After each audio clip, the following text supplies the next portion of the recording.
ਗਏ ਪੰਜਾਬ ਦੀ ਸਿਆਸਤ ਤੋਂ। ਜਾਖੜ ਦੇ ਆਉਂਦਿਆਂ ਹੀ ਕਹਿੰਦੇ ਪੰਜਾਬ ਭਾਜਪਾ ਦੇ ਵਿੱਚ ਪੈ ਗਈ ਫੁੱਟ।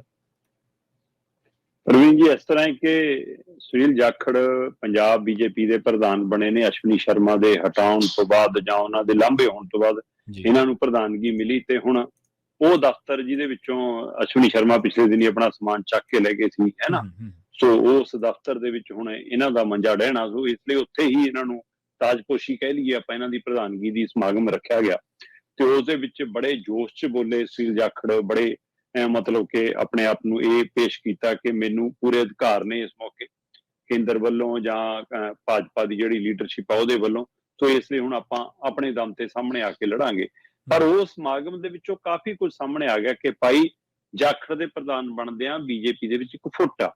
ਇਹਦੀ ਸ਼ੁਰੂਆਤ ਤਾਂ ਵੈਸੇ ਉਸੇ ਦਿਨੇ ਹੋ ਗਈ ਸੀ ਜਿੱਦਣ ਇਹਨਾਂ ਨੂੰ ਪ੍ਰਧਾਨ ਬਣਾਇਆ ਗਿਆ, ਉਸੇ ਦਿਨ ਇਹਨਾਂ ਦੇ ਆਪਣੇ ਹਲਕੇ ਤੋਂ ਬੀਜੇਪੀ ਦਾ ਉਹ ਲੀਡਰ ਜਿਹਦੇ ਨਾਲ ਇਹਨਾਂ ਦਾ ਆਮੋ ਸਾਹਮਣੇ ਹੁੰਦਾ ਰਿਹਾ, ਹੈ ਨਾ, ਜਿਸਨੇ ਕਦੇ ਇਹਨਾਂ ਨੂੰ ਹਰਾਇਆ, ਕਦੇ ਇਹ ਉਹਨੂੰ ਹਰਾਉਂਦੇ, ਤੇ ਜਾਂ ਹੁਣ ਇਹਨਾਂ ਦੇ ਭਤੀਜੇ ਤੋਂ ਹਾਰ ਗਿਆ ਉਹ। ਸੋ ਇਸ ਲਈ ਉਹ ਸਾਰੇ ਵਰਤਾਰੇ ਦੇ ਵਿੱਚ ਉਹ ਲੀਡਰ ਤਾਂ ਉਸੇ ਦਿਨੇ ਮਤਲਬ ਕੱਪੜਿਆਂ ਚੋਂ ਬਾਹਰ ਆ ਕੇ ਖਲਾਰਾ ਪਾ ਗਿਆ ਸੀ। ਪਰ ਉਹਦੇ ਨਾਲ ਇਹ ਲੱਗਿਆ ਕਿ ਠੀਕ ਹੈ, ਉਹ ਹਲਕਾ ਤੱਕ ਸ਼ਾਇਦ ਵਿਰੋਧ ਹੈ ਜਾਂ ਉਹ ਸੀਟ ਜਾਣ ਦਾ ਡਰ ਹੈ ਕਿ ਕਦੇ ਬੀਜੇਪੀ ਕਹਿੰਦੀ ਮੈਂ ਲੜਦਾ ਸੀ, ਹੁਣ ਇਹ ਲੜਿਆ ਕਰਨਗੇ, ਕਿਤੇ ਇਹ ਲੱਗਦਾ ਉਹਨੂੰ ਜਾਂ ਇਹਨਾਂ ਦੇ ਹੱਥੋਂ ਸੀਟ ਚਲੀ ਗਈ।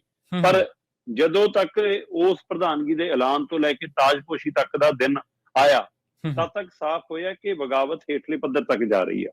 ਠੀਕ ਹੈ, ਉਹਦੇ ਦੋ ਤਿੰਨ ਪਹਿਲੂ ਨੇ ਪ੍ਰਵੀਨ ਜੀ। ਪਹਿਲਾ ਪਹਿਲੂ ਤਾਂ ਇਹ ਆ ਕਿ ਜ਼ਿਆਦਾਤਰ ਹਲਕਿਆਂ ਦੇ ਵਿੱਚ ਹੁਣ ਜਿੱਥੋਂ ਕਾਂਗਰਸੀ ਸ਼ਾਮਲ ਹੋਏ ਨੇ ਜਾਂ ਜਿੱਥੋਂ ਅਕਾਲੀ ਆਉਣ ਲਈ ਕਾਹਲੇ ਨੇ ਜਾਂ ਕੁਝ ਨਵੇਂ ਚਿਹਰੇ ਮੋਹਰੇ ਸਾਹਮਣੇ ਲਿਆਂਦੇ ਨੇ, ਉੱਥੇ ਬੀਜੇਪੀ ਦਾ ਹੇਠਲਾ ਵਰਕਰ, ਹੇਠਲਾ ਮੈਂਬਰ ਜਾਂ ਉਸ ਇਲਾਕੇ ਤੋਂ ਜਿਹੜਾ ਤਿਆਰੀ ਕਰ ਰਿਹਾ ਸੀ, ਉਹ ਬੰਦਾ ਆਪਣੇ ਆਪ ਨਾਲ ਠੱਗੀ ਮਹਿਸੂਸ ਕਰਦਾ ਕਿ ਜਦੋਂ ਔਖੀ ਘੜੀ ਸੀ ਭਾਜਪਾ ਤੇ, ਜਦ ਪੰਜਾਬ ਦੇ ਵਿੱਚ ਭਾਜਪਾ ਦਾ ਵਿਰੋਧ ਸੀ, ਅਸੀਂ ਸੀ ਛਿੱਤਰ ਖਾਣ ਨੂੰ, ਗਾਲਾਂ ਖਾਣ ਨੂੰ, ਤੇ ਹੁਣ ਆ ਰਾਜ ਕਰਨ ਨੂੰ ਫਿਰ ਉਹੀ ਆ ਗਏ ਜਿਨ੍ਹਾਂ ਦੇ ਖਿਲਾਫ ਅਸੀਂ ਬੋਲਦੇ ਰਹੇ ਜਾਂ ਜਿਹੜੇ ਸਾਡੇ ਖਿਲਾਫ ਬੋਲਦੇ ਰਹੇ। ਸੋ ਇਸ ਲਈ ਇੱਕ ਤਾਂ ਉਹ ਕਾਂਗਰਸੀਆਂ ਤੋਂ ਇਸ ਆਮਦ ਤੋਂ ਹੇਠਲਾ ਵਰਕਰ, ਠੀਕ ਹੈ, ਪਰ ਹੇਠਲਾ ਵਰਕਰ ਹੀ ਕਿਉਂ, ਜਦੋਂ ਤਾਜਪੋਸ਼ੀ ਹੁੰਦੀ ਹੈ ਬੀਜੇਪੀ ਦੇ ਵਿੱਚ, ਇਹ ਮੰਨਿਆ ਜਾਂਦਾ ਕਿ ਬੀਜੇਪੀ ਦਾ ਵਰਕਰ ਚਾਹੇ ਜਾਂ ਇਹਨਾਂ ਦਾ ਲੀਡਰ ਅੰਦਰੋਂ ਚਾਹੇ ਦੁਖੀ ਹੋਵੇ, ਤਪੇ, ਚਾਹੇ ਕੁਝ ਮੂਹਰੇ, ਪਰ ਹਾਈ ਕਮਾਂਡ ਦੇ ਮੂਹਰੇ ਕੁਸਕਦਾ ਨਹੀਂ। ਪਰ ਅੱਜ ਅਸ਼ਵਨੀ ਸ਼ਰਮਾ ਨਹੀਂ ਆਇਆ ਜੀ।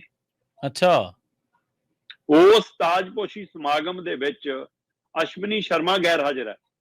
ਠੀਕ ਹੈ, ਇਹਦਾ ਮਤਲਬ ਕੀ ਸਮਝਿਆ ਜਾਵੇ ਫਿਰ?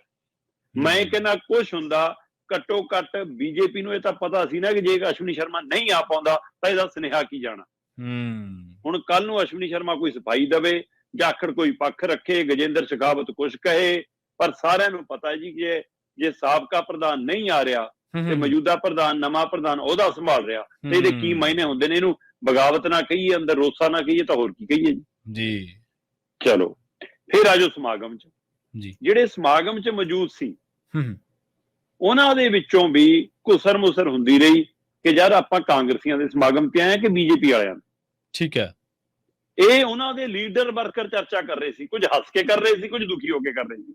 ਠੀਕ ਹੈ, ਉਹ ਕਹਿੰਦੇ ਕਿ ਜਾਖੜ ਤੋਂ ਬਾਅਦ ਜਿਹੜੇ ਲੀਡਰ ਕਾਂਗਰਸੀ ਆਏ ਨੇ, ਜਿਹੜੇ ਜਾਖੜ ਤੋਂ ਪਹਿਲਾਂ ਆਏ ਨੇ, ਕਈ ਇਕੱਠੇ ਗਰੁੱਪ ਦੇ ਰੂਪ ਚ ਆਏ ਸੀ, ਕਈ ਇਕੱਲੇ ਆਪਣੀ ਸੈਟਿੰਗ ਕਰਕੇ ਆਏ ਸੀ, ਉਹ ਸਾਰੇ ਜਾਖੜ ਤੋਂ ਬਾਅਦ ਕਹਿੰਦੇ ਬਹੁਤ ਬਾਗੋ ਬਾਗ ਨੇ ਕਿ ਲੈ ਬਈ ਇੱਥੇ ਵੀ ਰਾਜ ਤਾਂ ਆਪਣਾ ਹੀ ਆ ਜੀ, ਇੱਥੇ ਵੀ ਲੀਡਰ ਤਾਂ ਆਪਣਾ ਹੀ ਆ, ਇੱਥੇ ਵੀ ਆਪਣੀ ਉਹ ਚੱਲਣੀ। ਸੋ ਇਸ ਲਈ ਉਸ ਵਰਤਾਰੇ ਨੇ ਇਹਨਾਂ ਦੀ ਜਿਹੜੀ ਆਪਣੇ ਆਪ ਨੂੰ ਮੁਰਲੀ ਲੀਡਰਸ਼ਿਪ ਕਹਾਉਂਦੀ ਆ ਭਾਜਪਾ ਦੀ ਜੀ, ਉਹਦੇ ਵਿੱਚ ਵੀ ਨਿਰਾਸ਼ਾ ਭਰਤੀ। ਠੀਕ ਹੈ, ਇੱਕ ਪਾਸੇ ਉਸ ਸਟੇਜ ਤੋਂ ਸੁਨੀਲ ਜਾਖੜ ਕਹਿੰਦੇ ਨੇ ਬੋਲਦੇ ਹੋਏ ਕਿ ਹਾਂ ਹਰੇਕ ਘਰ ਦੇ ਵਿੱਚ ਥੋੜਾ ਬਹੁਤ ਗੁੱਸਾ ਗਿਲਾ ਹੁੰਦਾ, ਕੋਈ ਨਾ ਜਿਹੜੀਆਂ ਸਾਡੇ 'ਚ ਵੀ ਨਾਰਾਜ਼ਗੀਆਂ ਹੋਣਗੀਆਂ ਉਹ ਮੈਨੂੰ ਦੂਰ ਕਰਨੀਆਂ ਆਉਂਦੀਆਂ, ਮੈਂ ਇਹੀ ਕੁਝ ਕਰਦਾ ਆਇਆ, ਹੁਣ ਤੱਕ ਨਾਰਾਜ਼ਾਂ ਨੂੰ ਮਨਾਉਂਦਾ ਹੀ ਆਣਾ ਕਿ ਮੈਂ ਇੱਥੇ ਵੀ ਨਾਰਾਜ਼ਾਂ ਨੂੰ ਮਿਲਾ ਲੂੰਗਾ। ਇਹ ਕਹਿਣ ਦੀ ਲੋੜ ਕਿਉਂ ਪਈ ਪ੍ਰਧਾਨਗੀ ਵਾਲੇ ਦਿਨ ਜੀ? ਉਹਦਾ ਸੰਭਾਲਣ ਲੱਗਿਆ ਜੀ। ਤੇ ਬੀਜੇਪੀ ਤਾਂ ਜੇ ਪੰਜਾਬ 'ਚ 3-13 'ਚ ਨਹੀਂ, ਤੇ ਹੁਣੇ ਜੇ ਨਾਰਾਜ਼ਗੀਆਂ ਵਾਲਾ ਵਰਤਾਰਾ ਸ਼ੁਰੂ ਹੈ, ਰੁੱਸਿਆਂ ਮਨਾਉਣ ਵਾਲੇ ਸ਼ੁਰੂ ਹੈ, ਤਾਂ ਫਿਰ ਕਦੋਂ ਚੜਾਈ ਚੜੀ ਇਸ ਪਾਰਟੀ ਨੇ ਹਿਸਾਬ ਲਾ ਲਿਓ ਫਿਰ। ਸਹੀ, ਬਿਲਕੁਲ। ਆਪਾਂ ਪਹਿਲਾਂ ਹੀ ਇਸੇ ਪ੍ਰੋਗਰਾਮ 'ਚ ਮੈਂ ਗੱਲ ਕੀਤਾ ਸੀ ਕਿ ਸੁਨੀਲ ਜਾਖੜ ਦੇ ਲਈ ਦੋਹਰੀ ਚੁਣੌਤੀ ਹੈ ਕਿ ਜਿਹੜਾ ਸੋਚ ਕੇ ਹਾਈ ਕਮਾਂਡ ਨੇ ਉਹਨੂੰ ਲਿਆਂਦਾ ਕਿ ਇਹਦੇ ਨਾਲ ਕਾਂਗਰਸੀ ਵੋਟ ਬੈਂਕ ਵੀ ਆਜੂਗਾ, ਮਤਲਬ ਕਿ ਬੀਜੇਪੀ ਵਾਲਾ ਤਾਂ ਹੈਗਾ ਏ ਜੀ, ਕਾਂਗਰਸੀਆਂ ਵਾਲਾ ਵੀ ਆਜੂਗਾ। ਪਰ ਮੈਂ ਕਿਹਾ ਜਾਖੜ ਹੋਰੀ ਯਾਦ ਰੱਖਣ ਕਿ ਕਾਂਗਰਸ ਵਾਲਾ ਆਵੇ ਜਾਂ ਨਾ ਆਵੇ ਇਹਦੀ ਗਾਰੰਟੀ ਨਹੀਂ, ਤੇ ਬੀਜੇਪੀ ਵਾਲਾ ਤੁਹਾਡੇ ਨਾਲ ਰਵੇ ਨਾ ਰਵੇ ਇਹਦਾ ਪਤਾ ਨਹੀਂ। ਬਿਲਕੁਲ ਸਹੀ ਹੈ। ਇਸ ਲਈ ਦੋ ਘਰਾਂ ਦਾ ਪ੍ਰਾਹੁਣਾ ਕਈ ਵਾਰ ਭੁੱਖਾ ਰਹਿ ਜਾਂਦਾ, ਤੇ ਅੱਜ ਉੱਥੇ ਉਹ ਵਰਤਾਰਾ ਨਜ਼ਰ ਆਇਆ। ਨਵੇਂ ਪ੍ਰਧਾਨ ਨੂੰ ਇਹ ਕਹਿਣਾ ਪੈਂਦਾ ਕਿ ਮੈਂ ਰੁੱਸਿਆਂ ਨੂੰ ਮਨਾ ਲੂੰਗਾ, ਮੈਂ ਸਮਝਾ ਦੂੰਗਾ, ਮੈਨੂੰ ਆਉਂਦਾ ਹੈ। ਤੇ ਸਟੇਜ ਦੇ ਉੱਤੋਂ ਹਰਜੀਤ ਗਰੇਵਾਲ ਜਿਹੜਾ ਇਹਨਾਂ ਦਾ ਲੀਡਰ ਹੈ, ਉਹਨੇ ਕਹਿ ਦਿੱਤਾ ਕਿ ਪਾਰਟੀ ਵਰਕਰਾਂ 'ਚ ਨਾਰਾਜ਼ਗੀ ਹੈ ਜੀ। ਉਹਨੇ ਇਹ ਗੱਲ ਮੰਚ ਤੋਂ ਕਹੀ। ਸੋ ਇਹਦਾ ਕੀ ਮਤਲਬ ਹੈ?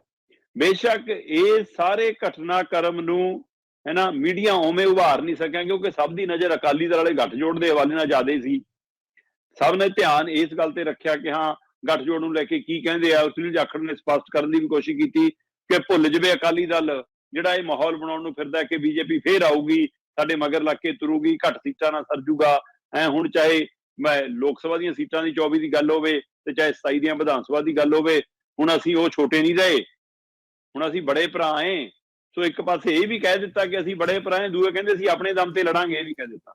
ਠੀਕ ਹੈ, ਮਤਲਬ ਇਹ ਦੋਏ ਗੱਲਾਂ ਬੀਜੇਪੀ ਵਾਲਿਆਂ ਨੂੰ ਸੁਣਾ ਕੇ ਕਹੀ ਕਿ ਭਾਈ ਤੁਹਾਡੇ ਸਹਾਰੇ ਨਹੀਂ ਚੱਲਣਾ। ਜੇ ਤੁਸੀਂ ਸੋਚਦੇ ਹੋ ਕਿ ਆਪਾਂ ਗੱਠਜੋੜ ਕਰ ਲਈਏ ਤਾਂ ਸ਼ਾਇਦ ਵੋਟਾਂ ਆ ਜਾਣਗੀਆਂ, ਹਾਈ ਕਮਾਂਡ ਨੇ ਮੈਨੂੰ ਅਧਿਕਾਰ ਦਿੱਤਾ, ਮੈਂ ਹੀ ਫੈਸਲਾ ਕਰੂੰਗਾ। ਇੱਕ ਤਾਂ ਇਹ ਉਹਨਾਂ ਨੂੰ ਸੁਣਾਇਆ ਜੀ। ਦੂਜਾ ਅਕਾਲੀ ਦਲ ਨੂੰ ਕਿਹਾ ਕਿ ਜੇ ਆਉਣਾ ਤਾਂ ਪਿੱਛੇ ਲੱਗ ਕੇ ਆਇਓ, ਹੁਣ ਛੋਟੇ ਬਣ ਕੇ ਆਇਓ, ਹੁਣ ਫੈਸਲਾ ਅਸੀਂ ਕਰਾਂਗੇ ਕਿ ਤੁਹਾਨੂੰ ਕਿੱਥੇ ਟਿਕਟ ਦੇਣੀ ਹੈ, ਕਿੱਥੇ ਨਹੀਂ, ਕਿੱਥੇ ਛੱਡਣਾ, ਕਿੱਥੇ ਨਹੀਂ। ਕਿਉਂਕਿ ਬੀਜੇਪੀ MP ਦੀਆਂ ਸੀਟਾਂ ਦੇ ਹਵਾਲੇ ਨਾਲ ਜਿਹੜੀਆਂ 6 ਸੀਟਾਂ ਦੀ ਲੜਨ ਦੀ ਗੱਲ ਆਉਂਦੀ ਆ, ਉਹਨਾਂ ਚ ਅਗਲੇ ਕਹਿੰਦੇ 4 ਤੇ ਤਾਂ ਅਸੀਂ ਪਹਿਲਾਂ ਵੀ ਲੜਦੇ ਆ, 3 ਤੇ ਤਾਂ ਸੋ 3 ਤੇ ਲੜਦੇ ਰਹੇ ਆ। 3 ਸਾਡੇ ਕੋਲ ਸਾਨੂੰ ਪਤਾ ਹੈ। ਤੁਸੀਂ ਅੰਮ੍ਰਿਤਸਰ ਛੱਡ ਦਿਓ, ਸਾਨੂੰ ਗੁਰਦਾਸਪੁਰ ਵਾਲੀ ਛੱਡ ਦਿਓ, ਆ ਜਾਣਾ ਜਾਂ ਹੁਸ਼ਿਆਰਪੁਰ ਵਾਲੀ ਛੱਡ ਦਿਓ, 3 ਤਾਂ ਸਾਨੂੰ ਪਤਾ ਜੀ। ਪਰ ਅਸੀਂ ਤਾਂ ਲੁਧਿਆਣੇ ਚ ਵੀ ਲੈਣੀ ਆ, ਅਸੀਂ ਤਾਂ ਜਲੰਧਰ ਚ ਵੀ ਲੈਣੀ ਆ, ਅਸੀਂ ਤਾਂ ਪਟਿਆਲੇ ਵਾਲੀ ਵੀ ਲੈਣੀ ਆ, ਇੱਥੋਂ ਤੱਕ ਕਿ ਅਨੰਦਪੁਰ ਸਾਹਿਬ ਹਲਕਾ ਵੀ ਮਾਰਕ ਕਰੀ ਬੈਠੇ ਨੇ ਅਗਲੇ ਤਾਂ। ਠੀਕ ਹੈ। ਸੋ ਇਸ ਲਈ ਅਗਲੇ ਤਾਂ ਉਹ ਕਹਿੰਦੇ ਅਸੀਂ ਤੁਹਾਡੇ ਨਾਲ ਸ਼ਾਇਦ 8 ਪੰਜੇ ਕਰ ਲਈਏ, ਹੁਣ ਕਿ 8 ਸਾਡੀਆਂ 5 ਤੁਹਾਡੀਆਂ।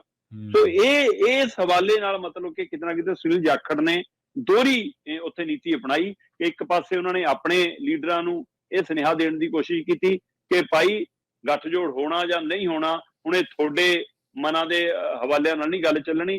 ਹਾਈ ਕਮਾਂਡ ਨੇ ਮੈਨੂੰ ਨਿਰਦੇਸ਼ ਦਿੱਤੇ ਨੇ ਤੇ ਇਸ ਲਈ ਮੈਂ ਸਪਸ਼ਟ ਕਹਿਣਾ ਕਿ ਹੁਣ ਅਸੀਂ ਬੜੇ ਰੂਪ ਦੇ ਵਿੱਚ ਆ, ਅਸੀਂ ਆਪਣੇ ਦਮ ਤੇ ਲੜ ਲਾਂਗੇ। ਇਹ ਥੋੜਾ ਜਿਹਾ ਬੂਸਟ ਭਰਨ ਦੀ ਵੀ ਕੋਸ਼ਿਸ਼ ਹੁੰਦੀ ਹੈ ਆਪਣੇ ਵਰਕਰਾਂ ਦੇ ਅੰਦਰ, ਪਰ ਏਦਾਂ ਹਵਾ ਨਹੀਂ ਭਰ ਹੋਣੀ। ਇਹ ਮਤਲਬ ਜਿਹੜਾ ਗਵਾਰਾ ਇਸ ਹਵਾ ਨਾਲ ਉੱਡਣ ਵਾਲਾ ਨਹੀਂਗਾ।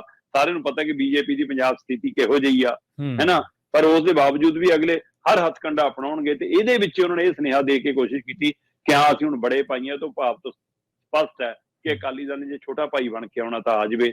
ਇਹਦਾ ਮਤਲਬ ਗੱਠਜੋੜ ਵਾਲੇ ਪਾਸੇ ਨੂੰ ਵੀ ਵਧਿਆ ਜਾ ਸਕਦਾ ਔਰ ਵਧਣ ਦੀ ਤਿਆਰੀ ਹੈ ਔਰ ਕਵਾਇਦ ਜਾਰੀ ਹੈ। ਕਿਤੇ ਨਾ ਕਿਤੇ ਅਕਾਲੀ ਦਲ ਵੀ ਚਾਹੁੰਦਾ, ਪਰ ਇਹ ਸਭ ਦੇ ਦਰਮਿਆਨ ਇਹ ਗੱਲ ਘੱਟ ਉੱਭਰੀ, ਪਰ ਹਕੀਕਤ ਇਹ ਆ ਕਿ ਜਾਖੜ ਦੇ ਆਉਣ ਨਾਲ ਪਾਰਟੀ ਦੇ ਵਿੱਚ ਨਿਰਾਸ਼ਾ ਵੀ ਹੈ ਤੇ ਨਾਰਾਜ਼ਗੀ ਵੀ ਹੈ। ਜੀ, ਰੌਲਾ ਇਹ ਵੀ ਹੈ ਨਾ ਸ਼ਰਮਾ ਜੀ ਕਿ ਜਦੋਂ 2012 ਤੋਂ ਲੈ ਕੇ 17 ਤੱਕ ਦਾ ਜਿਹੜਾ ਕਾਰਜਕਾਲ ਸੀਗਾ ਅਕਾਲੀ ਦਲ ਦਾ, ਉਸ ਕਾਰਜਕਾਲ ਦੇ ਵਿੱਚ ਭਾਜਪਾਈਆਂ ਦੀ ਸਥਿਤੀ ਕੋਈ ਬਹੁਤੀ ਚੰਗੀ ਨਹੀਂ ਸੀ। ਸੱਤਾ ਦੇ ਵਿੱਚ ਭਾਈਵਾਲ ਹੋਣ ਦੇ ਬਾਵਜੂਦ ਨਾ ਤਾਂ ਉਹਨਾਂ ਦੀ ਬਿਊਰੋਕ੍ਰੇਸੀ ਦੇ ਵਿੱਚ ਉਨੀ ਪਕੜ ਸੀ, ਨਾ ਹੀ ਪ੍ਰਸ਼ਾਸਨ ਲੋਕਲ ਪ੍ਰਸ਼ਾਸਨ ਦੇ ਵਿੱਚ ਉਨੀ ਖਾਸ ਪਕੜ ਸੀ। ਹੁਣ ਉਹਨਾਂ ਭਾਣੇ ਤਾਂ ਮਸਲਾ ਆਇਆ ਸੀਗਾ ਕਿ ਮਸਾਂ ਉਸ ਤਸਵੀਰ ਦੇ ਉੱਤੇ ਹੱਥ ਹੋਊਗਾ, ਪਰ ਮੂਹਰੇ ਹੁਣ ਜਾਖੜ ਸਾਹਿਬ ਖੜ ਗਏ ਨੇ।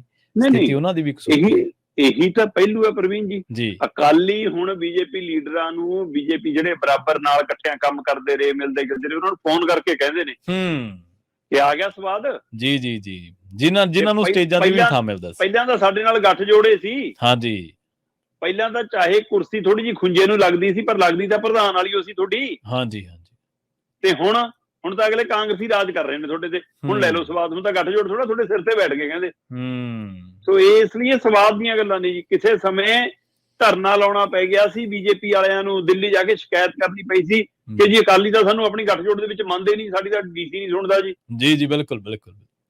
ਤੇ ਹੁਣ ਅਗਲੇ ਕਹਿੰਦੇ ਜੇ ਅਸੀਂ ਤਾਕਤ 'ਚ ਵੀ ਆਉਣ ਨੂੰ ਸੁਪਨੇ ਲੈ ਰਹੇ ਸੀ, ਸਾਡੇ ਸੁਪਨੇ ਵੀ ਚਕਨਾਚੂਰ ਕਰਤੇ, ਕਿਉਂਕਿ ਸਾਡੇ ਸਿਰ ਤੇ ਸਾਰੀ। ਉਸ ਸਮਾਗਮ ਦੇ ਵਿੱਚ ਸਹੁੰ ਚੁੱਕ ਜਿਹੜਾ ਪ੍ਰਧਾਨਗੀ ਸੰਭਾਲਣ ਵਾਲਾ ਸਮਾਗਮ ਸੀਗਾ ਸੁਨੀਲ ਜਾਖੜ ਦਾ, ਉਸ ਦੇ ਵਿੱਚ ਕਾਂਗਰਸੀਪਣ ਪੂਰੀ ਤਰ੍ਹਾਂ ਭਾਰੀ ਸੀ। ਇਸੇ ਲਈ ਬੀਜੇਪੀ ਦਾ ਵਰਕਰ ਗੱਲ ਕਰ ਰਹੇ ਸੀ ਕਿ ਆਪਾਂ ਕਾਂਗਰਸ ਦੇ ਦਫ਼ਤਰ 'ਚ ਤਾਂ ਨਹੀਂ ਆ ਗਏ, ਆਪਾਂ ਕਾਂਗਰਸੀਆਂ ਦੇ ਸਮਾਗਮ 'ਚ ਤਾਂ ਨਹੀਂ ਆ ਗਏ, ਕਿਉਂਕਿ ਉਹ ਸਾਰੇ ਨਹਾ ਧੋ ਕੇ ਆਏ ਹੋਏ ਸੀ ਤੇ ਇਹ ਵਿਚਾਰੇ ਖੁੰਝੇ ਲੱਗੇ ਬੈਠੇ ਸੀ ਅੱਜ। ਜੀ ਜੀ।